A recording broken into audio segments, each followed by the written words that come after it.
Hello, my wonderful students and chemistry lovers. Today I'm going to talk to you about chemical bonding. My name is Dr. Lutano Wesley, and I'm going to serve as your guide today in this interesting lecture and conversation. Okay? So when we talk about chemical bonding, we are talking about the transfer or sharing of electrons by two or more atoms in order for them to attain the stable electron configuration of the noble gases. Okay? If you go to the periodic table, at the far right end, you're going to discover a special class of elements known as noble gases. These gases are said to be unreactive or to be stable. So when you talk about stability or having stable electron configuration, you are talking about atoms having 8 electrons in their outermost shell, according to the octet rule. Hydrogen, for instance, obeys the duplet rule instead, in that hydrogen would be stable just by having 2 electrons in their valence shell. Okay? Recall in the last video, I mentioned severally that atoms wouldn't want to exist in isolation. That way, they will want to make contact with other atoms. All right? That is what give birth to most of the diatomic molecules and some other compounds that we have today. The union between 2 or more atoms held together by some attractive forces. For instance, oxygen atom can never be found in existing alone in nature. Whenever you see oxygen, it usually goes together, as a molecule. So that is how we have oxygen gas, for instance, which is what aids respiration for us humans and of course the animals. Okay? So the difference between oxygen atom and oxygen gas is the presence of that attractive force that hold those 2 oxygen atoms in place, which is designated a chemical bond. Again, it is important I tell you that atoms are held in place, okay, together within a molecule or compound by these attractive forces known as chemical bonds. Okay? There are 3 major types of chemical bonding. The first one is known as ionic or electrovalent bonding. The second one is known as covalent bonding. The third one is known as metallic bonding. These are the 3 major kinds of types of chemical bonding. Aside these 3 major classes of chemical bonding, we also have weaker and minor attractive forces known as intermolecular forces, or what we call van der Waals forces. Okay? These other forces also helps to hold molecules together within a matter or a substance, as the case may be. We're going to take turn to explain all of these types, major types of chemical bonding. We're going to designate each video for each of these, or even more videos for each of these, because we're going to take them in turn and explain them in detail. We're not going to leave any stone unturned. So we're going to start with ionic bonding, go to covalent bonding, go to metallic bonding. Then we now move into talking about intermolecular forces or van der Waals forces, which we're going to talk in details in this our series in chemical bonding. I want you again to invite your friends, your loved ones, your ward, your subject, whoever it is, especially those who are struggling with their foundational aspect of chemistry. Talking about those who may be disenchanted because of the way they are introduced to this subject of chemistry. Invite them to be part of what we are doing in Chem Class with Dr. Luther. Like, comment, and share our videos so that it will ultimately get to this category of learners that I just mentioned. Okay? That way, you are not just helping people to learn and better their chemistry, you're also inspiring and encouraging somebody like myself to continue with what I'm doing. Okay? So now let's talk about the first type of chemical bond, which is known as ionic or electrovalent bonding. When you talk about ionic or electrovalent bonding, you are talking about the transfer of electron from one atom, usually a metal, to another atom, usually a non-metal, for those bonding atoms to attain the stable electron configuration of the noble gases. At this point, permit me to tell you that metals have what we call low ionization energy, in that they readily will want to give out their valence electrons, and of course they ultimately become positively charged, or they form what we call cations. On the other hand, non-metals, which are usually very electronegative, want to readily accept or gain electrons, okay? And that way they become negatively charged, or they form what we call anions. Remember that when you talk about unlike charges, they attract each other. So the attractive force between the cation that has been formed and the anion that has been formed by the loss and gain of these electrons forms a strong attractive force known as electrostatic force, or an ionic bond that hold those ions in place within a compound known as an ionic compound. Put in another way, metals will readily want to lose their electrons and become positively charged because they have what we call low ionization energy.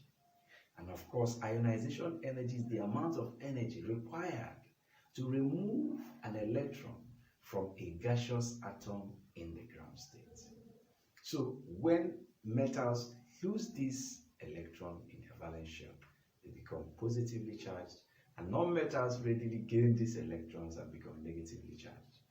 There is this electrostatic attraction between these two opposite charges, which ultimately forms what we call an ionic bond, and the resulting compound or molecule is known as an ionic compound. So that is briefly or summarily what we mean by ionic or electrovalent bonding. And a beautiful example that will help us to explain or explore this even further is the reaction between this alkali metal, a very reactive metal, sodium metal, and of course this halogen chlorine atom. All right? Of course, chlorine is very reactive. Okay? Now you have the atomic number of sodium is 11, and of course the atomic number Z of chlorine is 17. This is important that I mention it because it will help us to appreciate the electron distribution by shell.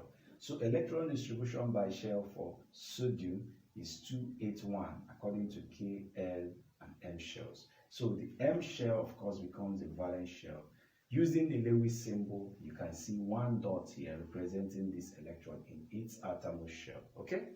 And here again, according to electron distribution, you have 287 according to K, L, and M shell. M shell again is the outermost shell of the valence shell. So you have 7 electrons there. Okay? Beautiful. These 7 electrons are denoted in the Lewis symbol of chlorine, where you have 3 lone pairs of electron and 1 unshared electron. So you have 2, 4, 6, and 7 electrons in the valence shell of chlorine. So what happens again in ionic bonding is that this metal transfers its valence electron, this one electron, it transfers it to the M shell, of course, of the chlorine atom.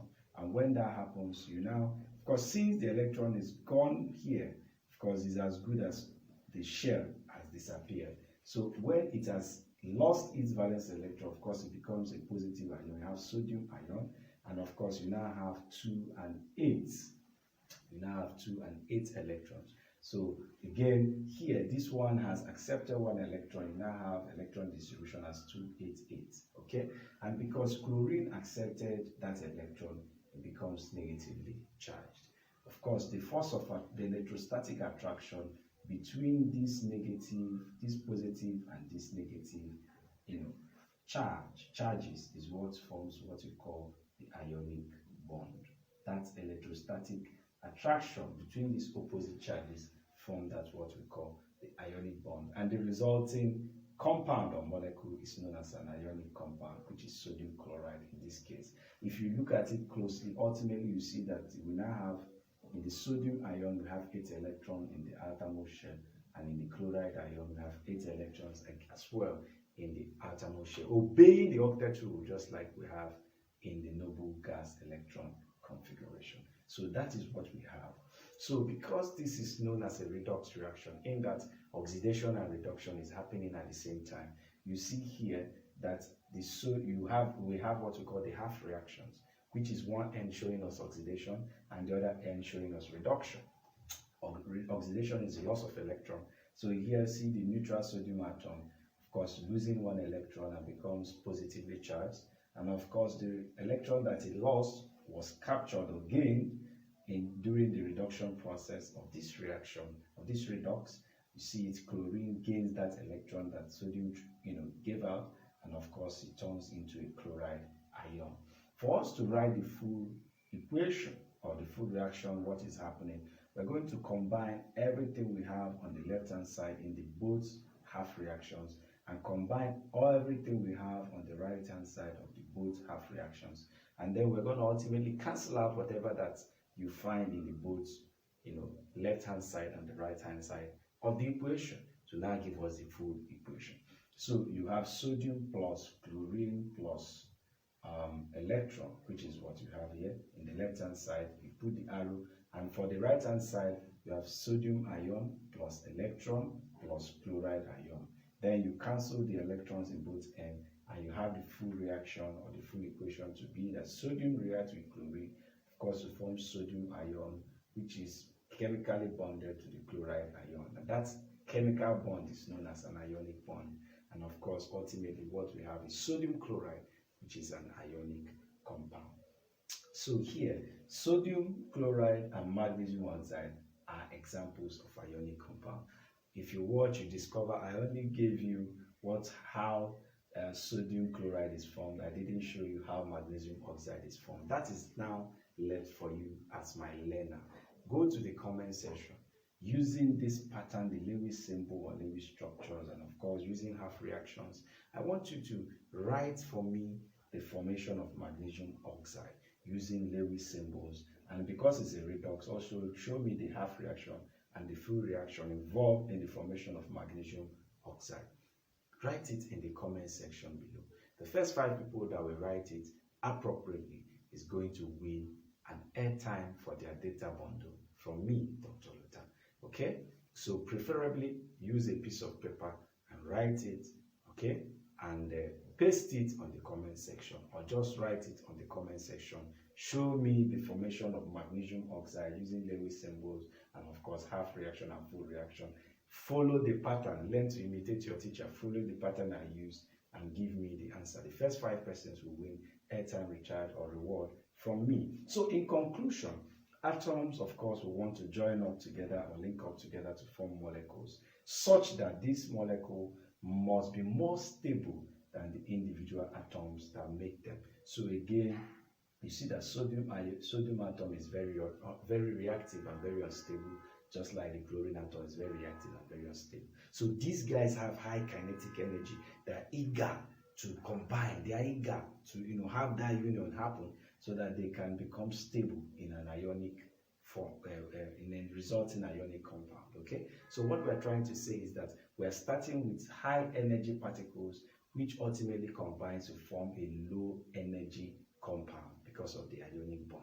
Okay, when that happens, you say the process is energetically favorable and lead to minimum energy. So we are starting out with atoms of high energy who are eager and passionate. They are very reactive to combine. When they ultimately combine, they now have something that is said to be stable, a compound that is stable, that is joined by strong electrostatic forces known as an ionic bond. And ultimately, what we have made is known as ionic compound. In the next video, I'm going to go into teaching us how to write the chemical formula of ionic compounds, and of course, how to begin to even name these compounds. Before we go into talking about the properties of ionic compound, they have special properties, one of which is the ability to conduct electricity if they are in solution. Okay, so this is an interesting aspect of what we are talking about. We're not going to leave any stone unturned. Again, in the next video, we'll go deep into understanding the different aspects of what we know as ionic compounds. since ionic compound is the ultimate proceed or product of ionic or electrovalent bonding.